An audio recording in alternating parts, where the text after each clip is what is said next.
విచిత్రమైన విషయాలు చెప్పనా? చాలాసార్లు మనం ప్రార్థన చేస్తాము కానీ నమ్మము. చాలా విషయాలు దేవుని దగ్గర నుండి పొందగోరుతాము కానీ అవి నిశ్చయముగా జరుగునని మనము నమ్మము. లోపల అల్ప విశ్వాసము అవిశ్వాసము నింపబడి ఉంటుంది. బయటికేమో పెదవులతో కొన్ని విషయాలు ప్రార్థన చేస్తూ ఉంటాం. దీనికి ఒక చక్కని నిరూపణ బైబిల్ గ్రంథంలో అపోస్తలుల కార్యములు 12వ అధ్యాయంలో, అపోస్తలుల కార్యములు 12వ అధ్యాయంలో యాకోబును హేరోదు ఖడ్గము చేత చంపించిన తరువాత ఈ కార్యము యూదుల దృష్టికి గొప్పదిగా పరిగణింపబడినందున పేతురును కూడా అరెస్టు చేపిస్తాడు. వాడు అపోస్తలుల్లో ఒకడైన యాకోబుని ఖడ్గం చేత చంపిస్తాడు ఈ హేరోదు అనే దుర్మార్గుడు. ఆయన చచ్చిపోయిన తర్వాత యూదులు హేరోదును ప్రశంసించి మాట్లాడతారు. గొప్పవాడు, మా మతానికి వ్యతిరేకంగా లేచిన వాళ్ళని చంపేస్తున్నాడు, చాలా గొప్పవాడని వాడిని గణపరిచి మాట్లాడితే ఈ సంగతి వాడికి తెలిసి ప్రభు యొక్క శిష్యులను చంపుట వలన యూదులకు తను అభిమాన పాత్రుడవుతున్నాడని ఎరిగి పేతురును కూడా అరెస్టు చేయమంటాడు.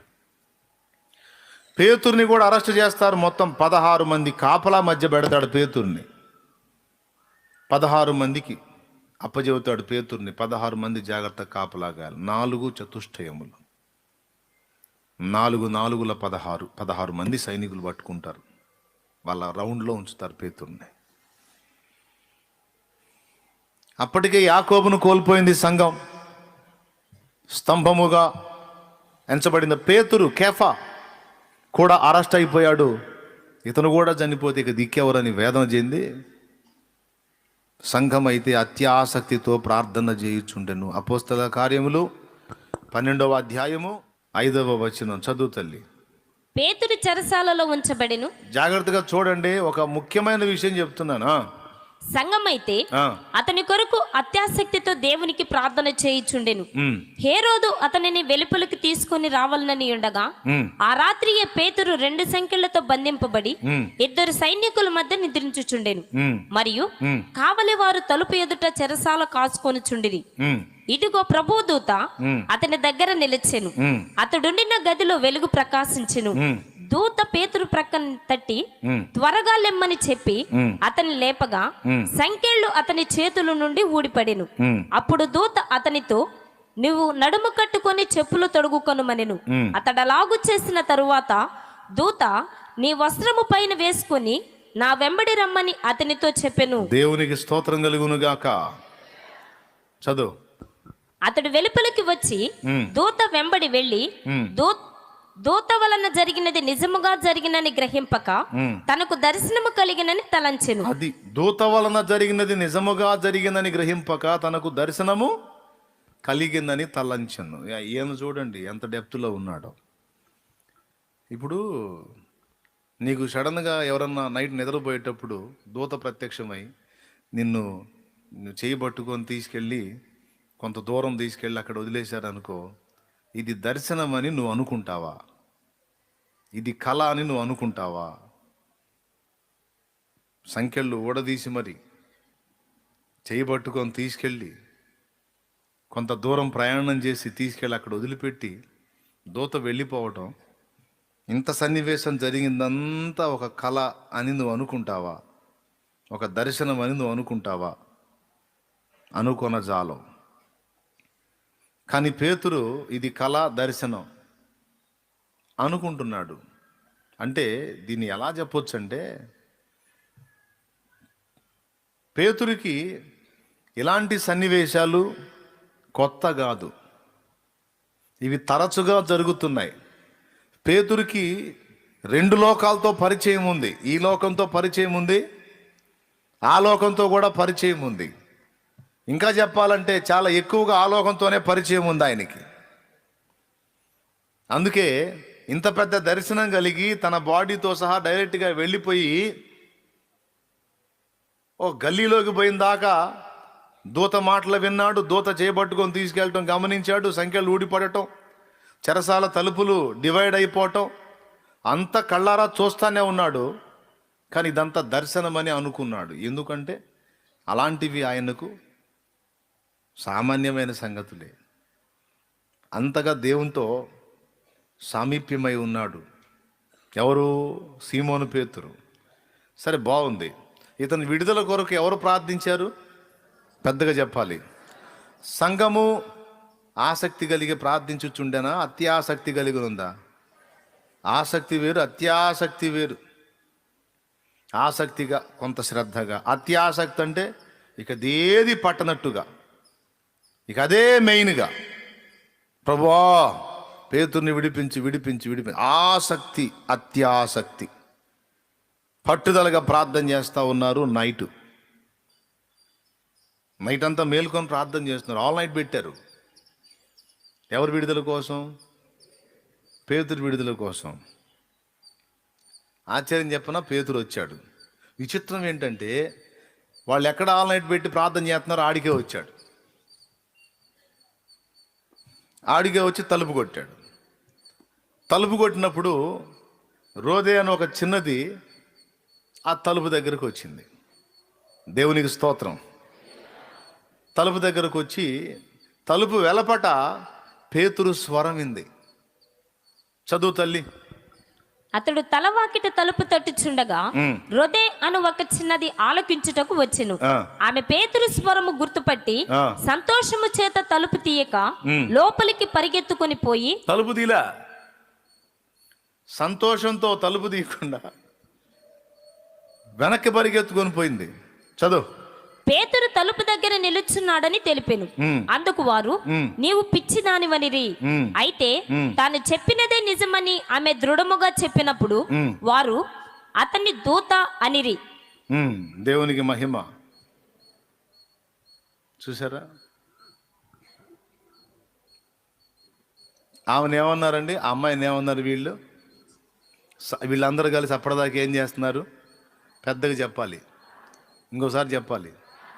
అప్పటిదాకా అత్యాసక్తితో ప్రార్థన చేస్తున్నారు. ఎవరి విడుదల కోసం చేశారు కదా.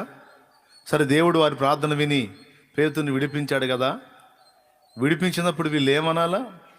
పేతురు వచ్చి తలుపు తడుతున్నాడు అన్నప్పుడు వీళ్ళు ఏమనాలా? ఆ పాప చెప్పినప్పుడు, అవునా మరి తీపో తల్లి అన్నారా? అనలా? అనలా? నోర్మై పిచ్చిదానా, పేతురు ఎట్లా వస్తాడే? ఏం మామూలు బందీకానా అయింది అది?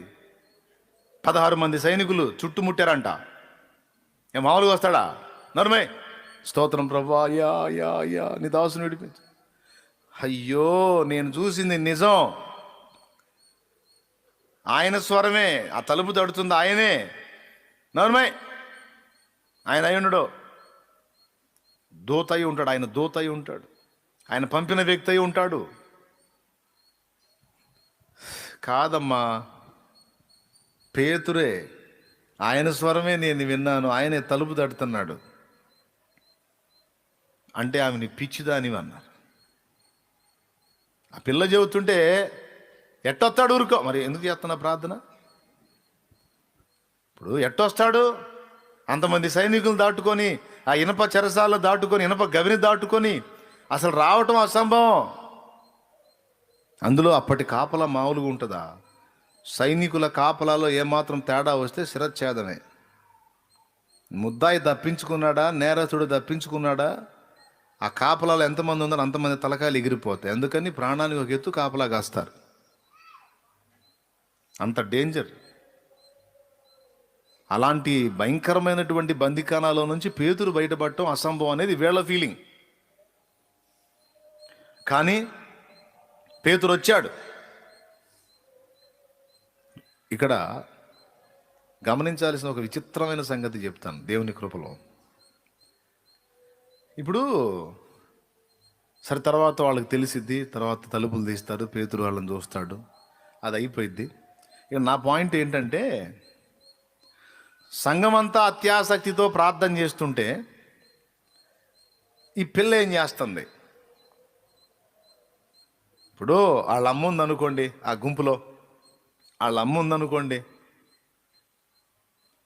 ఆ గుంపులో వాళ్ళ అమ్మ ఉన్నప్పుడు వాళ్ళ అమ్మ మోకాళ్ళుని ప్రార్థన చేస్తూ ఉంటే, అయ్యా నీ దాసుడు కూడా పోతే ఇక మాకు దిక్కెవరు ప్రభా అని ఏడ్చి వాళ్ళమ్మ ప్రార్థన చేస్తుంటే కూతురు ఏం చేయాలా?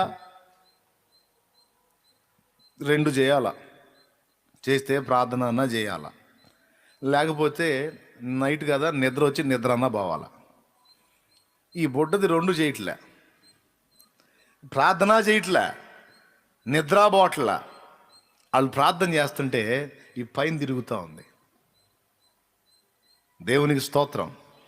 వాళ్ళు ప్రార్థన చేస్తుంటే ఈ పాప పైన తిరుగుతూ ఉంది వాళ్ళ చుట్టూ. ఎందుకో తెలుసా?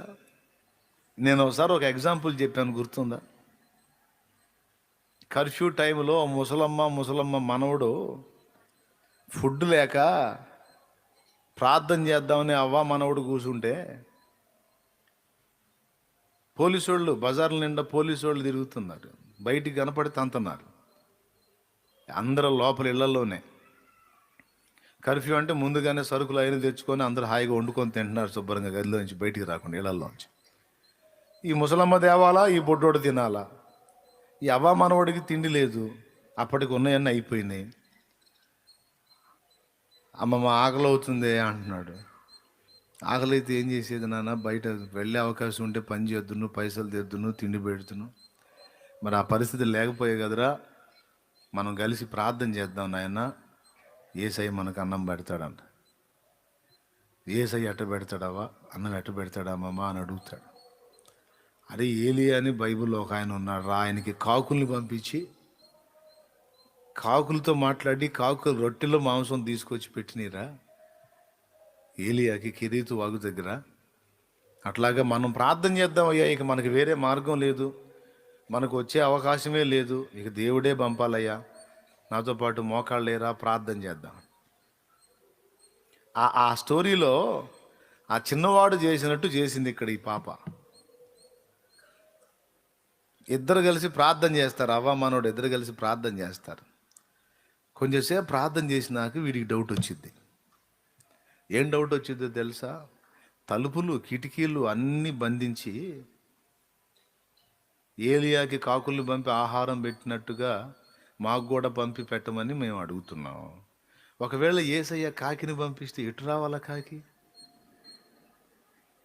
ఇప్పుడు తలుపులు కిటికీలన్నీ బంధిస్తే కాకి ఎటు రావాలా, మాకు ఖానా ఎట్లా పెట్టాలా అని వీడు సగం ప్రార్థనల మధ్యలో లేచి, దేవునికి స్తోత్రం, పోయి ఆ కిటికీ తలుపు తీస్తాడు. కిటికీ తీస్తాడు, ఆ కిటికీ అవతల పోలీస్ ఆయన నిలబడి ఉంటాడు. ఈ కిటికీ తీసి తలుపులు ఎప్పుడైతే ఓపెన్ చేశాడో ఆ బయట ఉన్నాడు అడుగుతాడు, ఎవరా అన్ని బంధించమని చెప్పి తలుపు కిటికీ ఎందుకు తీసావు అన్నాడు. వీడు చెప్పాడు, మాకు తినడానికి ఏం లేదండి, ఆకలి అవుతుంది, అందుకని మా అమ్మమ్మ చెప్పింది యేసయ్యకు ప్రార్థన చేస్తే కాకులు వచ్చి ఆహారం పెడతాయని. మరి ఇప్పుడు నేను మెయిన్ తలుపు తీయనండి, కిటికీ తీస్తాను, కాకి రావాలి కదా లోపలికి. దేవునికి మహిమ కలుగును గాక. తలుపులు తీస్తే ప్రార్థన ఆలకించి యేసయ్య కాకిని పంపిస్తే మళ్ళీ కాకి ఇబ్బంది పడిద్ది ఆహారం తీసుకొని. ఇదేంద్రా తలుపులన్నీ మూసేసి ప్రార్థన చేస్తున్నారు, మరి నేను ఎటు రావాలని కాకి ఇబ్బంది పడిద్ది. అందుకని కాకి వచ్చున్నట్లు తలుపు తీస్తున్నా. మీరు చెప్పండి, పెద్దావిడ విశ్వాసం గొప్పదా, చిన్నాడు విశ్వాసం గొప్పదా? నమ్మేశాడు వాడు. ఇక్కడ రోజే చేసిన పని ఏంటో తెలుసా? అదే సంఘమైతే అత్యాసక్తితో పేతురు విడుదల కొరకు ప్రార్థన చేయుచుండెను. ఒకవేళ దేవుడు కార్యము చేసి పేతురుని పంపిస్తే మరి పేతురు అంకులు వస్తే తలుపు ఎవరు తీయాలి? వీళ్ళే మహాపట్లో ఉన్నారు, ఏడిసి మొత్తుకొని గగ్గోలు పెడుతున్నారు. మరి ప్రార్థన విన్నప్పుడు దేవుడు జవాబిస్తాడు. జవాబిచ్చి పేతురును పంపిస్తే తలుపు ఎవరు తీయాలి? ఇంకా చూడండి, మిగిలిన వాళ్ళు ఎవరు లేరు లైన్లో, ఆ పాప ఒక్కతే ఉంది. మిగిలిన వాళ్ళేమో అడుగుతున్నారు, దేవా విడుదల చేయి పంపమని. ఈ చిన్నదేమో ఆ ప్రార్థనకు జవాబు దొరుకుతుంది అని నమ్మి అది నెరవేరినప్పుడు వెంటనే దాన్ని అందిపుచ్చుకోవాలని కాచుకొని నిలబడింది. దేవునికి స్తోత్రం కలుగును గాక. హల్లెలూయా. అక్కడేం జరిగింది? చిన్నోడి దగ్గర కాకొచ్చి మాకు ఆహారం పెట్టిద్దని కిటికీ తలుపులు తీశాను అన్నాడు. ఒరే, వీడి విశ్వాసం ఎంత గొప్పది. సరేరా, కిటికీ తలుపులు ఏవా ఉంచు, డోర్ తలుపు, మెయిన్ తలుపులు తీయొద్దు. అవి తీనండి, ఇందులో కాకు వచ్చేసిద్ది. సరే, కొంచెంసేపటి తర్వాత అదే పోలీస్ వచ్చి మెయిన్ డోర్ తట్టాడు. వెళ్ళి మనోడు తీశారు. తీస్తే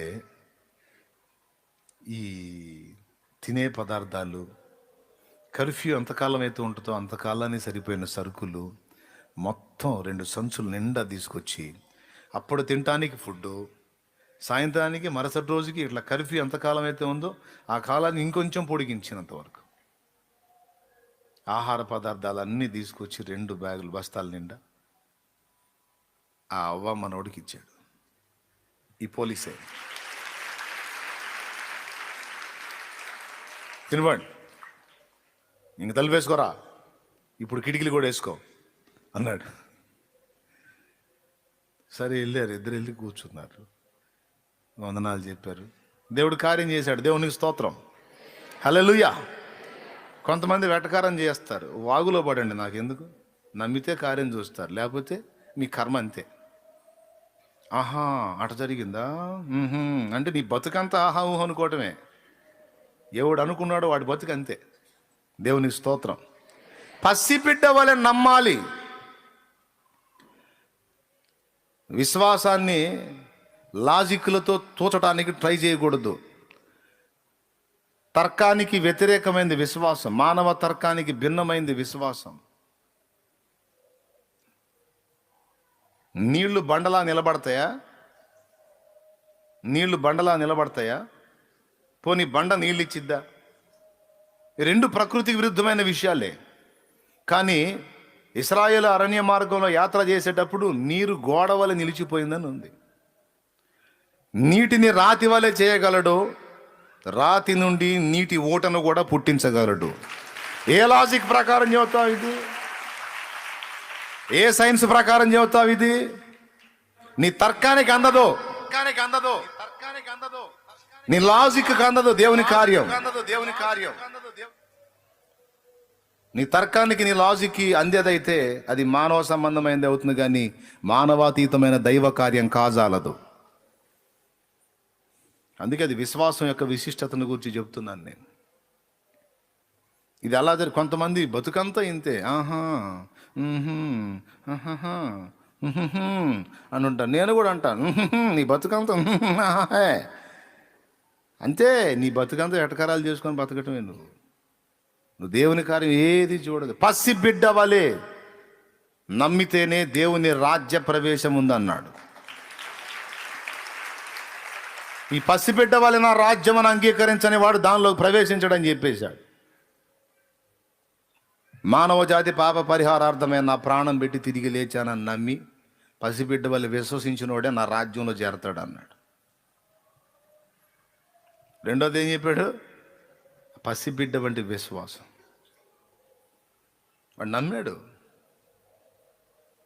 తెచ్చి ఇచ్చాడు ఫుడ్. తీరా అది ఓపెన్ చేసుకొని తినబెట్టి డౌట్ వచ్చింది.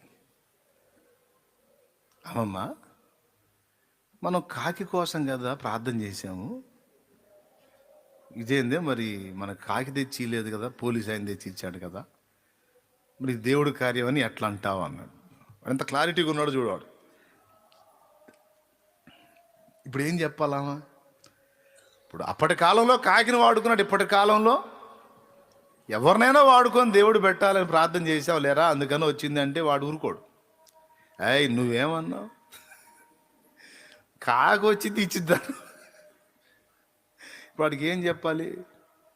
అందుకని మళ్ళీ ఒక మాట చెప్పింది ఏంటంటే, కాకి ఒరే పోలీస్ ఆయన ఏం డ్రెస్ వేసుకున్నాడు రా అంది. కాకి డ్రెస్సు అదిరా, యేసయ్య మన ఆకలి తీర్చడానికి కాకిని వాడుకుంటాడు, కాకిని కూడా వాడుకుంటాడు నాయన. అది కాకే, ఇది కూడా కాకే. ఓకే, ఇప్పుడు జనవే అన్నాడు. దేవునికి స్తోత్రం కలుగును గాక. హల్లెలూయా. పిల్లలు ఇక్కడ ఈ చిన్నది కూడా అందరూ కలిసి ప్రార్థన చేస్తుంటే ఏమో లేచుంది, నిద్రపోలేదు, అలాగని ప్రార్థనలో కూడా లేదు. ఆ చిన్నదన్నావు ఎంతమంది ప్రార్థన చేస్తుంటే ఇంకా నేను చేసేది ఏంది?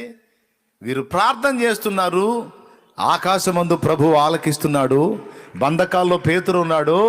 ఈ ప్రార్థన ప్రభు దగ్గరికి వెళ్తుంది, ప్రభు అక్కడ కార్యం చేస్తాడు, పేతురు బయటకు వస్తాడు. వచ్చినప్పుడు నేను తలుపు తీయాలి. I'm ready.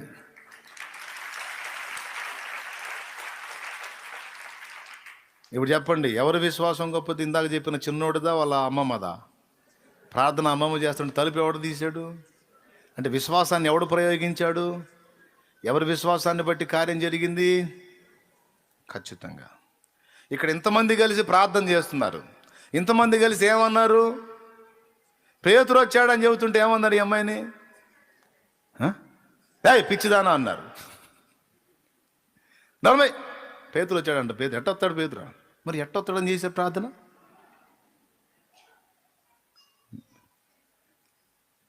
కానీ విచిత్రం చెప్పనా, ఈ ఒక్క చిన్నది కూడా వాళ్ళతో పాటు కూర్చున్నట్టయితే పేతురు బయటకు వచ్చేవాడు కాదు. ఈ ఒక్క చిన్నది కూడా వాళ్ళతో పాటు కూర్చొని వారి వలనే ఉన్నట్లయితే పేతురు ఖచ్చితంగా బయటకు వచ్చేవాడు కాదు. యాకోబు తర్వాత పేతురు కూడా అయిపోయేవాడు. అంతమంది కలిసి ప్రార్థించిన వాళ్ళది కాదు ఇక్కడ విశ్వాసం. వారి ప్రార్థన విని ప్రభు జవాబిస్తాడని కాచుకొని నమ్మి ఆయన ఎప్పుడొచ్చి తలుపు దడతాన్ని ఎదురు చూస్తా నిలిచింది చూడు, ఆ చిన్నదాంది విశ్వాసం.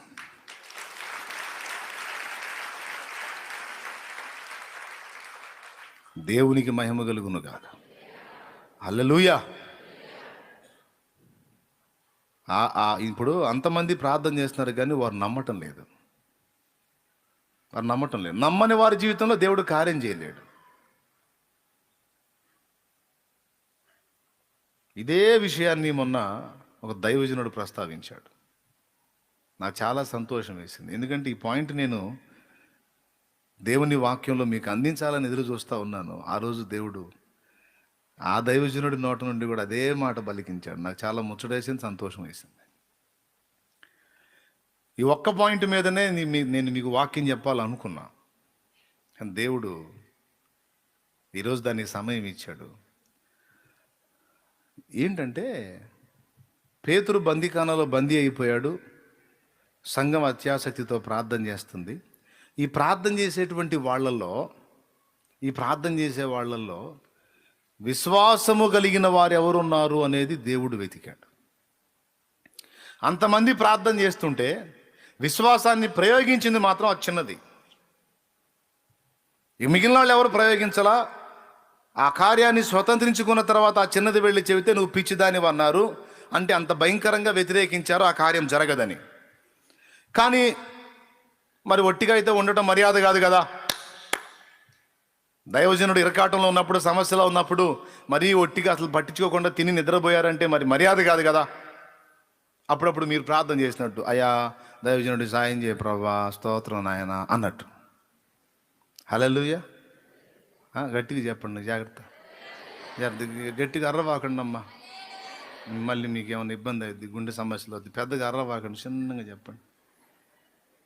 కాస్త నోరు తెరిచి చెప్పండి అమ్మ. మీరు కూడా చెప్పండి, కాస్త చెప్పండి. తెల్లవారు చాలాసేపు అయింది కానీ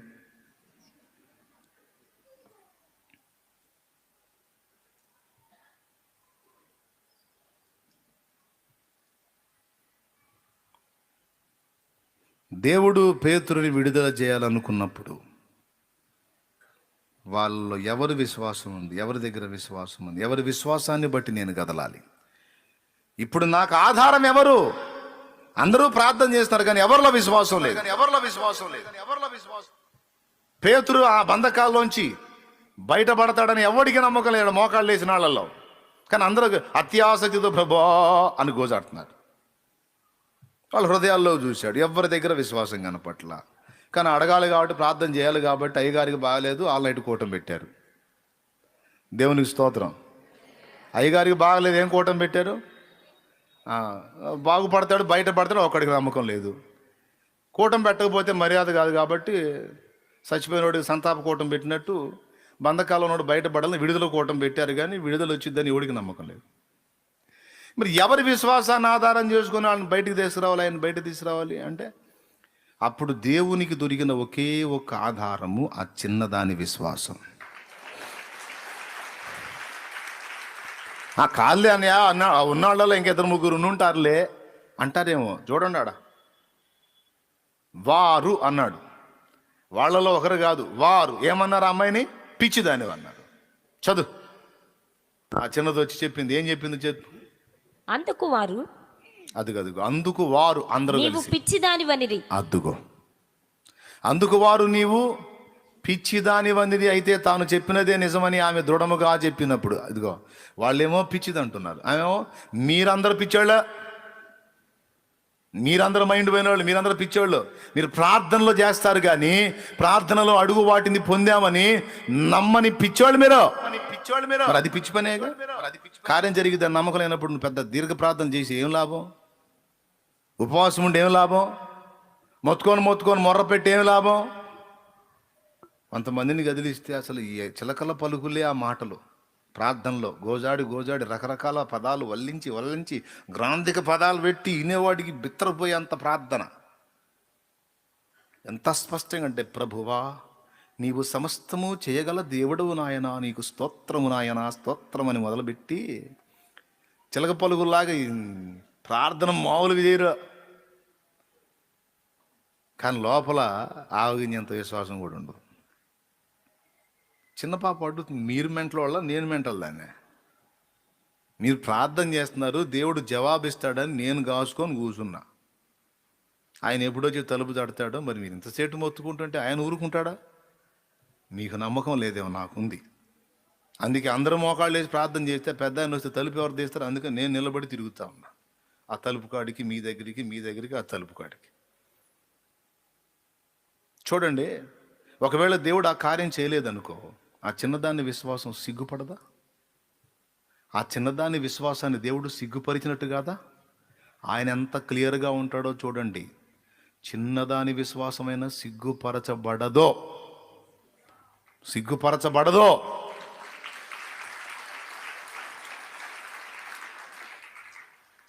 సిగ్గుపరచడానికి ఇష్టపడ్డాడు. చిన్నదేగా, పెద్దోళ్ళు విశ్వాసం ఉంచలేదుగా, ఈ బుడ్డదేగా, ఈ చిన్నదేగా, ఏముందిలే అనుకున్నాడా పెద్ద ఆయన? అంతమంది చేశారు విశ్వాసం లేనివాళ్ళు. కానీ చిన్నది నమ్మి కాసుకుంది కదా, నేను విడుదల ఇస్తానని నా దాసునికి. నేను విడుదల ఇవ్వకపోతే వాళ్ళ సంగతి, వాళ్ళు ఆల్రెడీ అదే నమ్ముతున్నారు. పేరు మనం చేసినా ఆయన రాళ్లే. ఏంటి మనం చేసిన మంచంలో ఉన్నోడి దగ్గరికి పోయి ప్రార్థన చేస్తాం. మంచంలో ఉన్నోడి దగ్గరికి పోయి ప్రార్థన చేస్తాం. అది క్యాన్సర్ జబ్బో, కిడ్నీలు ఫెయిలో, లివర్ ఫెయిలో, ఏదో భయానకమైన జబ్బు ఉంటుంది అనుకోండి, ప్రాణాంతకమైన జబ్బు అని జనం అనుకునేది. అక్కడికి పోయి ప్రార్థన చేయమంటే ఏం చేస్తాం మనం? ఎన్ని రోజులు చెప్పారు? ఇంకా 3 రోజుల కంటే ఎక్కువ బతకడని చెప్పారు. అంత ఫైనల్ స్టేజ్కి వెళ్ళిందా?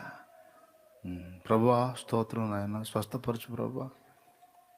లోపలేమో ఇంకా 3 రోజులేగయ్యా, నీ స్తోత్రం. లోపలేమో ఇంత భయంకరమైన జబ్బేడ తగ్గిద్దిలే, ఆయన 3 రోజులు డాక్టరే చెప్పేది ఇంకాడు ప్రభువా. ఆ లోపల బయట స్వస్థపరచు ఏసునామములో లేవనెత్తు ప్రభు, 3 రోజుల్లో సమాధికి నాయన స్తోత్రం ప్రభు. 3 రోజుల్లో సమాధికి లేపోయేసిన లోపల బయట స్వస్థపరచు. ఇప్పుడు ఏం చేయాలి? ఆయన స్వస్థపరచని ప్రార్థన చేసా, విశ్వసించావా? ఆ పసిదాని విశ్వాసం. మీరు పిచ్చోళ్ళు, మీరు అడుగుతారు, అడిగినది పొందానని నమ్మరు. మీరు గోజాడుతారు, నమ్మరు. నేను మీ అంతగా కూర్చొని అడగల, మీరు అడుగుతున్నారు కదా కార్యం జరిగితే. నేను కొన్ని ఫ్యామిలీస్లో అంతే ఉంటారు. భార్య పిల్లలు అందరూ కలిసి ప్రార్థన చేస్తుంటే భర్త ఒట్టిగా తిరుగుతుంటాడు.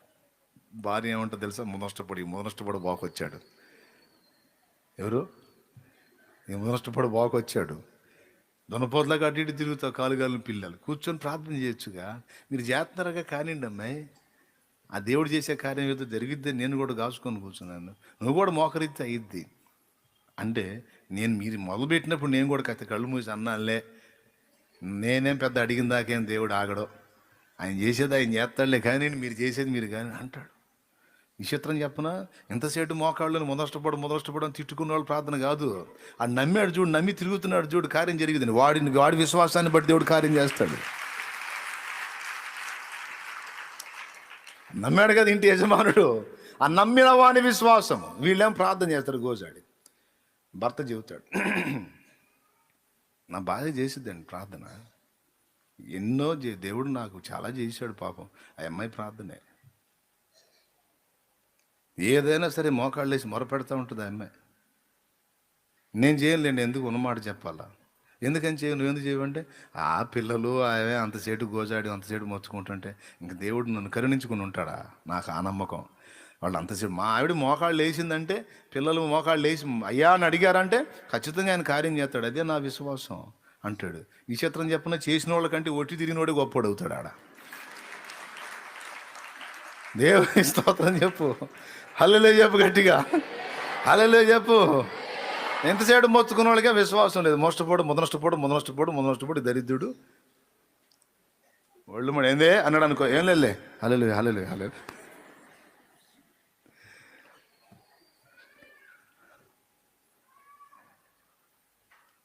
ప్రియులారా, విశ్వాసము ప్రయోగాత్మకం కావాలి.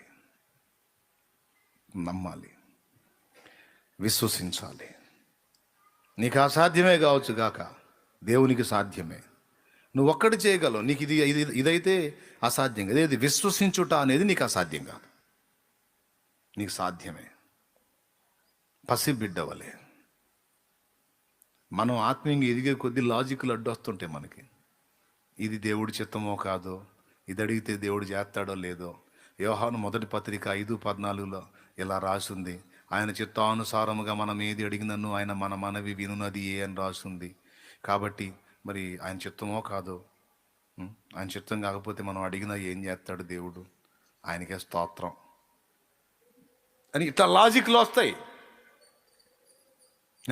అట్లయితే డౌటే, జరగదు కార్యం. లాజిక్ వ్యతిరేకంగా ప్రయాణం చేయాలి. అవసరమైతే నా హృదయ వాంఛ తీర్చడానికి నా దేవుడు తన ఉద్దేశాన్ని కూడా మార్చుకొని నాకు సహాయం చేయగలడు. అవసరమైతే నా ప్రార్థన మనవి గైకొని, నా ఆనందం కొరకు, నన్ను సంతోషపెట్టుట కొరకు, నా తృప్తి కొరకు అవసరమైతే తన చిత్తాన్ని కూడా దేవుడు మార్చుకుంటాడు. అదేంది దేవుడు చిత్తం మార్చుకుంటే మరి వ్యతిరేక ఫలం వచ్చిందని మీరు అనుకోవచ్చు. నో, ఆయన చిత్తాన్ని మార్చుకొని నా చిత్తాన్ని గౌరవించి నా చిత్తం యొక్క నెరవేర్పులో కూడా ఒక శుభకరమైన కార్యాన్ని ఆయన తీయగలుగుతాడు. అర్థమైందా నేను చెప్పింది? అర్థం కాలేదా? ఎంతమందికి అర్థమైంది? చేతులు ఎత్తండి. ఇప్పుడు దేవుడి చిత్తం క్షేమమా, మన చిత్తం క్షేమమా? మనం అడుగుతున్నాం, దేవా ఈసారి నీ చిత్తం కాదు నా చిత్తం జరిగించు, ఇది నాకు ఇష్టమైంది నాకు అని అడిగావు. అది ఇస్తే నీకు ప్రాబ్లం అయిపోయిద్ది, నాకు ప్రాబ్లం అయిపోయిద్ది. అయినా నువ్వు అడుగుతున్నావు, సరే బేటా ఇస్తాను ఇట్లా వస్తుంది దీనివల్ల, ఆయన అందులో నుంచి కూడా నేను ఒక మంచిని తీయగలుగుతాను కానీ అంటాడు. అందులో నుంచి కూడా నీకు ఒక మేలు చేయగలుగుతాను.